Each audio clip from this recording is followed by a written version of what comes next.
Well, amazingly, we had a couple of weeks ago, where we actually had 3 children in the hospital at the same time with lawnmower injuries. And these were all kids under the age of 5. And the common scenario is that parents think their child is either in the house or just not around, and the parent is cutting the grass, doesn't realize the child playfully is sneaking up on them, and unfortunately the parent runs over the child. Well, I think the number one rule is kids should never, ever be riding on a lawnmower. And number 2 is make sure your child is inside the house, being supervised by somebody else that's going to keep them in the house while you're cutting the grass. Or any lawnmower is so noisy. I mean, I usually wear ear protectors when I cut my grass. Oftentimes when people do that, or they'll have music in their ears, and certainly can't hear a small child running up, even yelling at you and calling for you. You won't be able to hear them. Is there anything that can be done to try to make lawnmowers safer? And there have been changes. We actually were talking to people from the Consumer Product Safety Commission yesterday, and it turns out that the Consumer Product Safety Commission was started in part because of lawnmower injuries. So, for example, riding lawnmowers, you kind of have a dead man throttle. You get up from the seat, and the lawnmower turns off. Most lawnmowers today, too, you have to squeeze something on the handle. If you let go, the lawnmower stops. So those have helped. But still, the basic problem is we have a rapidly spinning, sharp blade, goes over 200 miles an hour, and it has to be not tight to the ground, has to be somewhat above the ground to cut the grass, and that can enter a child's foot and amputate the foot. These things are not common, but when they do happen, they're tragic, and they're tragic for everybody. And the best way to prevent your family from undergoing that tragedy is not to cut the grass when your child is around. Kimber's amazing.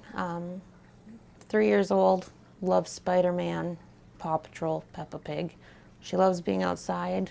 She loves running around. She's very sassy. She doesn't put up with anybody's crap, that's for sure. She's just a very fun, loving child. She's a tomboy that loves wearing dresses. I mean, she's everything. She loves monster trucks, she loves Spider-Man, and then she loves, being in princesses. She loves wrestling and fighting with her brother and trying to beat him up, and she's very energetic. I was outside our house and all of the kids were inside playing, so it was a good time to mow the lawn.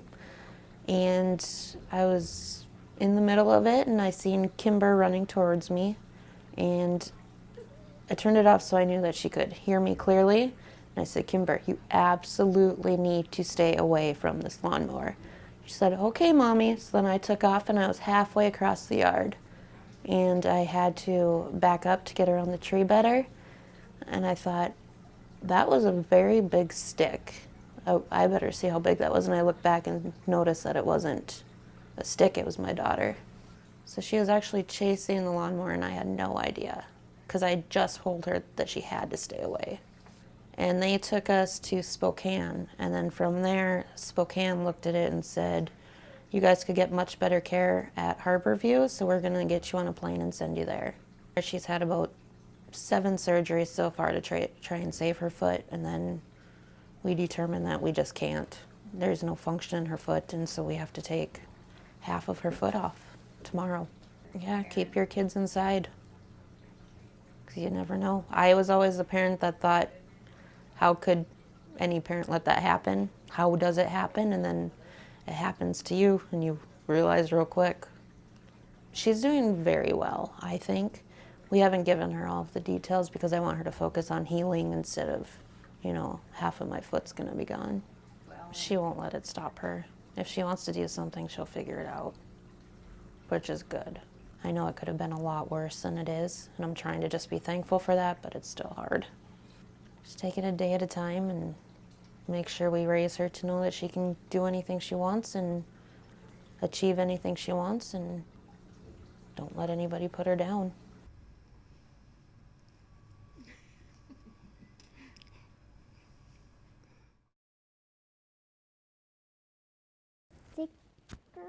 There you go. Mama, can I bring my tedder? No.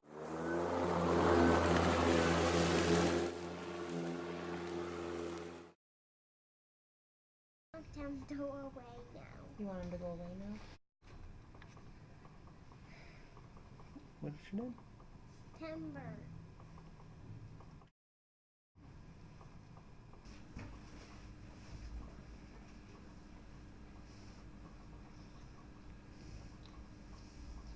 Mom, What? I want them to go away now. You want him to go away now? Who's your favorite superhero? Mom, can you show how many muscles? Your Like muscles. this? They're not as big as yours. You're stronger than mommy.